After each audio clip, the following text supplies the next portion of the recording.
What's up, YouTube? So today I'm bringing you guys my Blue Eyes White Dragon deck profile. I just made King Games with it, so I'm going to post it on the channel. It's an odd 23 card deck, but now I use the alternative dragon, which just got released, so make sure you claim your copy.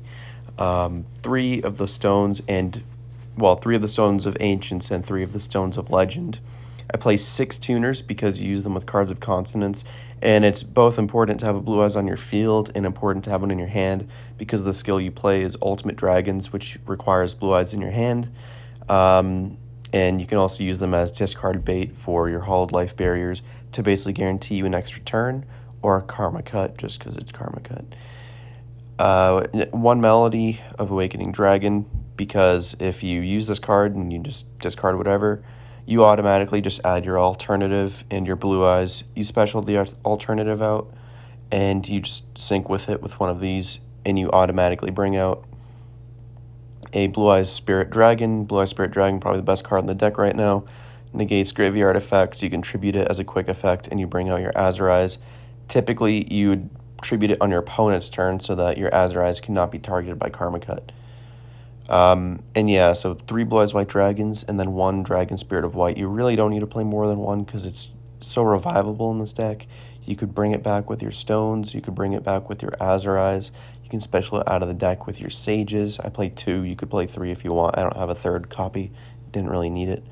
And you can also destroy your opponent's spells and traps with the Vermilion's effect as well.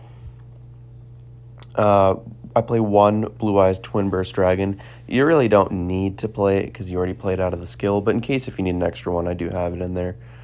And then, like I said, I have 2 of the Spirit Dragons, 1 Vermilion Dragon mech, 2 of these Azurize, which you do need to match the amount of Azurize as you do Spirits. And then I do play 1 number 68. I don't have the Hieratic Sun Dragon, so I do play this. Sometimes I would actually say it's better than the Sun Dragon. It can gain attack and defense from the graveyards, and then it can also not be destroyed by card effects, and lastly, it bans the ability to reborn from the graveyard. So, that's good against certain decks. It's no Necro Valley, but it helps against graveyard special summoning decks, and it's definitely, you can sit on it for a turn, which is pretty nice. It's not immune to Karma Cut, but pretty much everything else. So yeah, I do play 1 of those, and I do go into it sometimes. As far as this deck, the only thing that it's weak against is, you already guessed it, Buster Blader. I do pretty good in the matchups. That comes up to your skill level. You have to realize when you activate what cards. Like, you don't activate Karma Cuts on certain things. You want to know, like, which card do I use Karma Cut on to harm the opponent the most.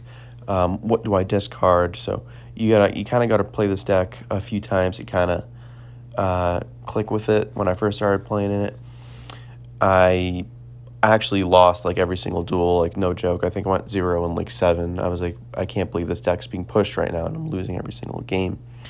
And I just came up before this video. I'm coming off like a 12-0 run because it really is that powerful. You just need to know how to use it.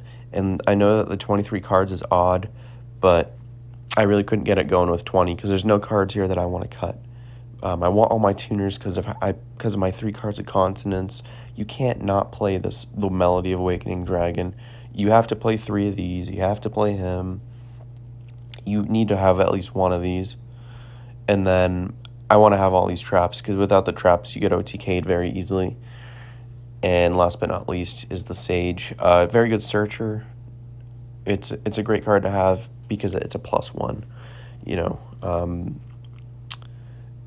The great thing about the White Stone of Legend is if you discard it, it returns a Blue Eyes right back, and next turn you could use the Ultimate Dragon skill. And the great thing about this is it puts a Blue Eyes on your field, so next turn you can go into Synchro. So if you want a Fusion, you use this. If you want a Synchro, you use this. So that's the deck profile. I hope you guys enjoyed it.